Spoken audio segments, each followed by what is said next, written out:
मुंबईच्या कुर्ला परिसरात किलिंग बसचा थरार पाहायला मिळाला। भरधाव बेस्ट बसनं अनेक वाहनांना धडक दिली। यात बरेचसे जण बसखाली चिरडले गेले।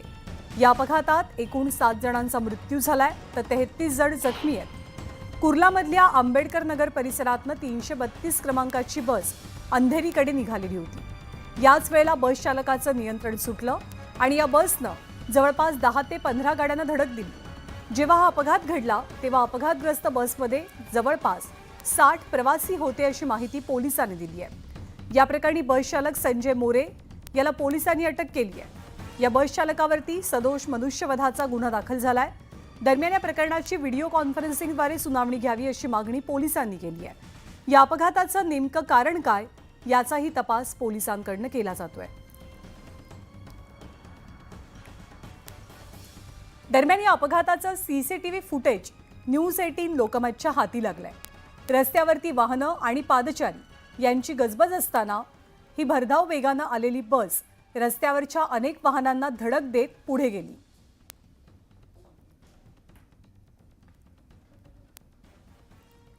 आणि यापुढच्या सीसीटीव्ही फुटेजमध्ये आपल्याला दिसतंय की गजबजलेल्या रस्त्यावरनं ही भरधाव बस धावतेय आणि यात बसनं एका वाहनाला धडक दिली।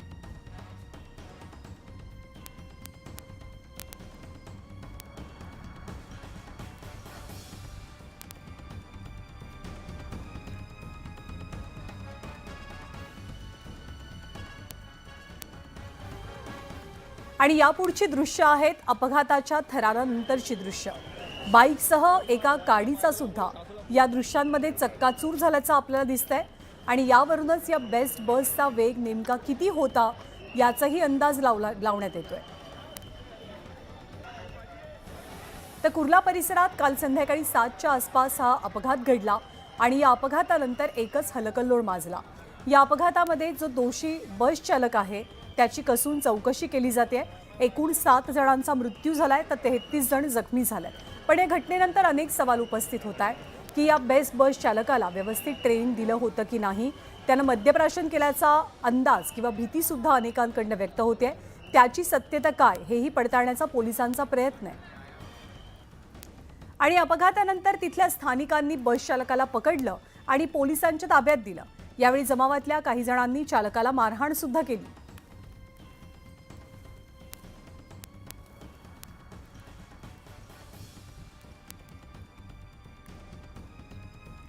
तर कुर्ल्यामधील किलिंग बस प्रकरणी आरोपी संजय मोरेला थोड्याच वेळात कोर्टासमोर हजर करण्यात येईल। कोणताही अनुचित प्रकार घडू नये यासाठी पोलिसांनी कोर्टाबाहेर कडेकोट बंदोबस्त तैनात ठेवला। परिस्थिती हाताबाहेर जाऊ नये यासाठी दंगल नियंत्रक पथक सुद्धा परिसरात तैनात करण्यात आलंय। आपले प्रतिनिधी अविनाश माने आपल्याला अधिक माहिती देतील। अविनाश, पुढची प्रक्रिया कोर्टातली कशी पार पडेल? कधी या बस चालकाला कोर्टात आणलं जाईल?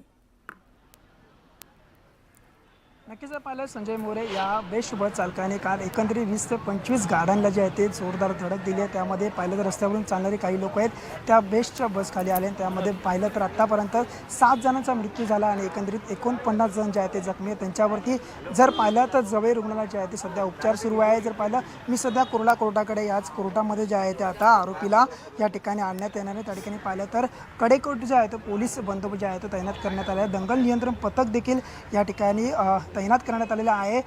मोठा बंदोबस्त देखील या ठिकाणी तैनात करण्यात आला। जर पाहिलं तर त्याचे संजय मोरे यांचे नातेवाईक देखील सध्या पाहिलं तर कोर्टामध्ये आले असल्याची माहिती जी आहे ती समोर येत आहे। एकूणच पाहिलं आता संजय मोरे यांना केव्हा कोर्टामध्ये हजर करतात आणि नक्की काय प्रक्रिया होते हे देखील पाहणं तेवढंच ते गरजेचं असणार आहे। अविनाश, ताजे अपडेट जाणून घेत राहू। तुर्तास धन्यवाद। आणि मुंबईतल्या कुर्ला परिसरात सोमवारी रात्री झालेल्या बेस्ट बसच्या अपघातात एकूण 7 जणांनी जीव गमावलाय। या प्रकरणी आता महत्त्वाची माहिती पुढे येते। संबंधित ड्रायव्हरला बस चालवण्याचा अनुभव नव्हता अशी माहिती पोलीस तपासातून निष्पन्न झाली आहे। तसंच संबंधित बस चालक संजय मोरेनं मद्यपान केलं होतं का याचाही शोध पोलीस घेतात। संजय मोरे 2 महिन्यांपूर्वीच हंसा या बेस्टच्या कंत्राटी कंपनीमध्ये चालक म्हणून रुजू झालेला। त्यापूर्वी त्यांनी फोर्स या कंपनीची मॅन्युअल बस चालवली होती। 15 वर्षांपूर्वी त्यानं मोठी गाडी चालवलेली आणि त्यानंतर त्याला मोठी गाडी चालवण्याचा अनुभव नव्हता हे तपासाअंती पुढे येत आहे। तसंच तो 1 डिसेंबरला बेस्टचा कंत्राटी म्हणून कंपनीमध्ये रुजू झाला। बेसनं त्याला ऑटोमॅटिक बस चालवण्यासाठी दिली होती, पण त्याचं त्याला पुरेसं प्रशिक्षण दिलं गेलं नव्हतं. केवळ 10 दिवस संजयला ई बस चालवण्याचं प्रशिक्षण मिळालं, असं पोलीस तपासातनं पुढे आलंय. त्यामुळे अपघात प्रकरणात अनेक सवालही उपस्थित होत आहेत. आणि या संदर्भात न्यूज 18 लोकमतनं उपस्थित केलेले सवाल काय ते आपण पाहूया.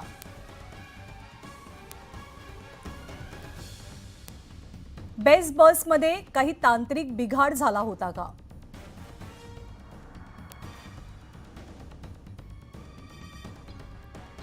बेस्ट बसला स्पीड लिमिट आहे का, आणि जर आहे तर ते किती आहे?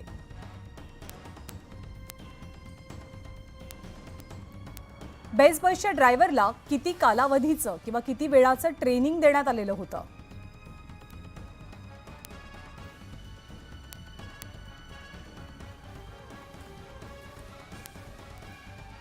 बेस्टच्या कंत्राटी बस आणि ड्रायव्हरचं ट्रेनिंग आणि देखभाल याची जबाबदारी नेमकी कुणाची?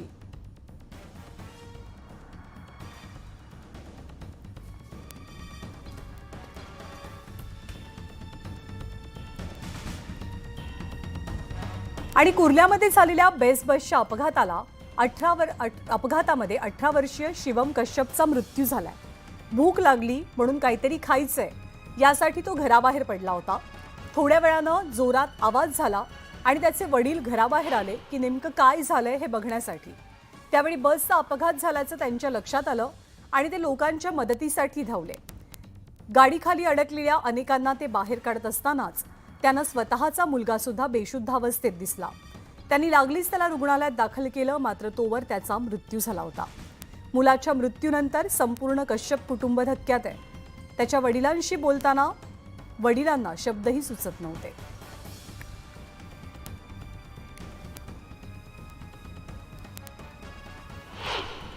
जब एक्सीडेंट हुआ तो हम पास में थे ना, थोड़ी दूर के करीब में, जैसे आवाज़ गए जल्दी से तो देखे तो वही मिला उनको।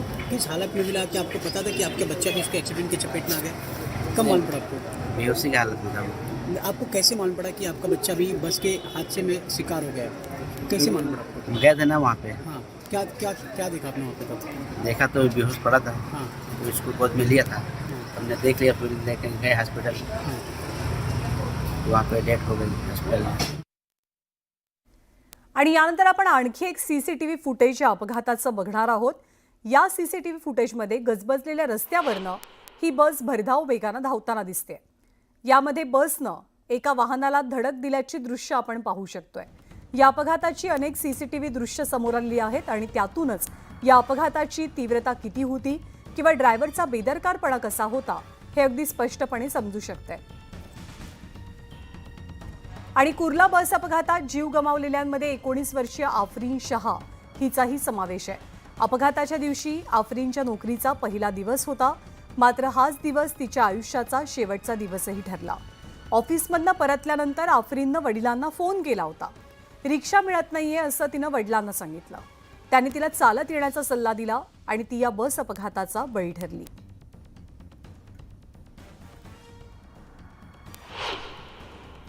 मेरी बच्ची का आज फर्स्ट डे था जॉब का, वो गई थी मॉर्निंग में 9 बजे, रात में 9 बजे आई, कुर्ला स्टेशन उतरी तो मेरे को फ़ोन की, बोले आपको रिक्शा नहीं मिल रहा है. तो मैं बोला बेटा एक काम कर, तू वॉक करते चले आ. वो वॉक करते चले आए और ये हादसा हुआ. क्या काम की? मेरी बच्ची HR थी, अलका प्राइवेट लिमिटेड में HR थी. स्टडी वगैरह क्या थी आपकी? मेरी बच्ची SSC पास थी.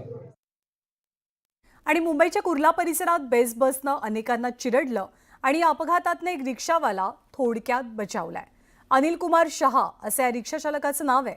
या अपघातात त्याच्या रिक्षाचा मात्र चक्काचूर झालाय. दृश्यांमध्ये थोड्याच वेळात आपण ही रिक्षा बघणार आहोत आणि ती रिक्षा पाहिली तर प्रत्येकाच्या लक्षात येईल की यातला एक जण तरी वाचण्याची अजिबातच शक्यता नाही.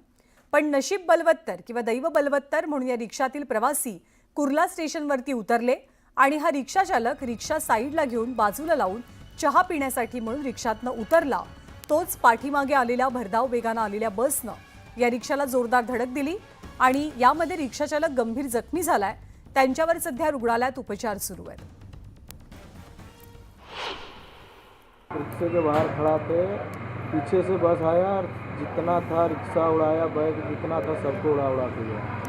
मेरे को भी उड़ाया।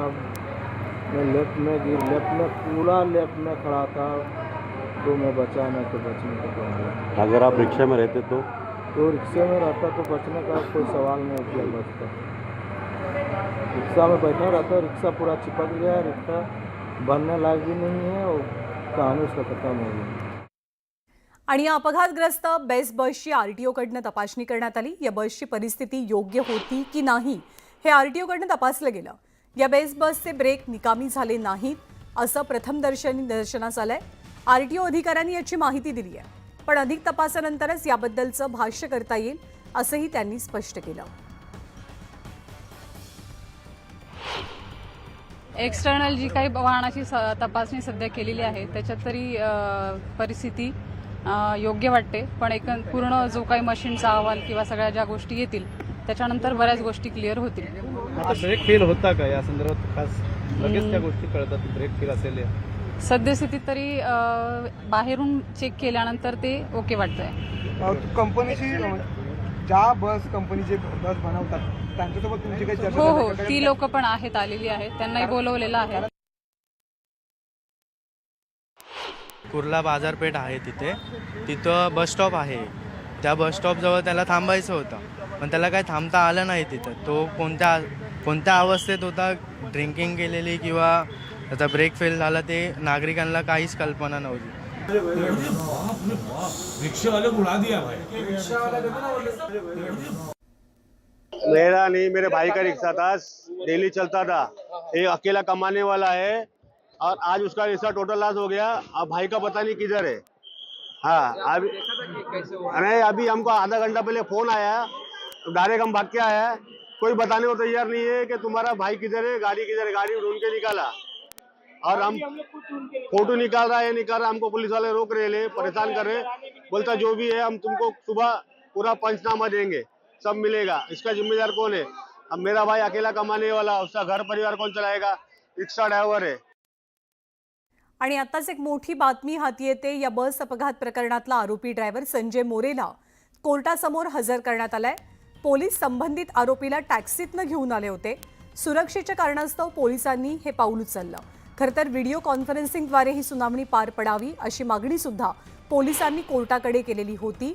जर त्याला पोलिसांच्या गाडीतनं आणलं असतं तर कदाचित जमाव हिंसक होऊ शकला असता आणि अनेकांनी विरोध प्रदर्शनाचा सुद्धा प्रयत्न केला असता। या सगळ्या बाबींचा विचार करत पोलिसांनी संजय मोरेला कोर्टासमोर हजर करताना टॅक्सीतनं आणलेलं होतं आणि त्याचसोबत पोलिसांचा मोठा बंदोबस्तही कोर्ट परिसरात तैनात ठेवला गेलेला होता। फक्त पोलीस बंदोबस्तच नाही तर दंगल नियंत्रक पथक सुद्धा पोलिसांनी इथे तैनात केलेलं होतं। काल संध्याकाळच्या सुमारास कुर्ला परिसरात हा मोठा अपघात घडला। आरोपी संजय मोरेला आज पोलिसांनी कोर्टासमोर हजर केलेला आहे। या आरोपीनं मद्यप्राशन केलेलं होतं का याची प्राथमिक चौकशी केली जाते। बेस्ट बसची तपासणी सुद्धा आज पोलिसांकडनं आरटीओकडनं करण्यात आली। प्रथमदर्शनी हे स्पष्ट झालंय की बेस्ट बसचे ब्रेक हे चांगल्या अवस्थेत होते, ते निकामी नव्हते। अविनाश माने पुन्हा एकदा आपल्या सोबत आहेत। अविनाश, काय नेमकं कारण की पोलिसांच्या जीप ऐवजी व्हॅन ऐवजी संजय मोरेला टॅक्सीतनं कोर्टात आणलं गेलं? नक्कीच पाहिलं काही वेळापूर्वी जे आहे ते आरोपी संजय मोरे यांना कुर्ला कोर्टात जे आहे ते आणण्यात आलं। जर पाहिलं तर आपल्याकडे जे व्हिज्युअल आहे त्या व्हिज्युअलमध्ये पाहू शकता, तर त्यामध्ये पोलिसांची गाडी आहे। पोलिसांच्या व्हॅनमधून एका व्यक्तीला जे आहे ते उतरवण्यात, त्याच्याच बाजूने जो रस्ता, हा जो पाहू शकता, हा जो बाजूचा रस्ता आहे त्याच रस्त्याने जे थेट टॅक्सी जी आहे ती टॅक्सी भरधाव वेगात धावली आणि त्या टॅक्सीतून खरं तर त्या आरोपीला आणण्यात आलं। एकंदरीत पाहिलं तर सर्व प्रसिद्धी माध्यम जे आहे ते या ठिकाणी पोलिसांची व्हॅन आली, त्या व्हॅनमध्ये एक संशयित म्हणजे आरोपी असल्याचं दाखवलं गेलं आणि सर्व प्रसिद्धी माध्यम त्याकडे पूर्ण घोळका केला। त्या दरम्यान पोलिसांनी चालाकी करत जे आहे ते टॅक्सीतून आरोपीला खरं तर जे आहे ते कोर्टामध्ये आता दाखल करण्यात आले आहे। पोलिसांनी म्हणजे कुठलाही मोठा प्रसंग घडू नये यासाठी पोलिसांनी खरं तर पाऊल उचलले असल्याची माहिती देखील समोर येते। पोलिसांनी थेट आता आरोपीला टॅक्सीतून आणलं आहे आणि कोर्टामध्ये त्याला आता हजर केलं आहे। अविनाश, पुढची प्रक्रिया नेमकी काय असेल? कोर्टातल्या हजेरीनंतरची प्रक्रिया कशी असेल?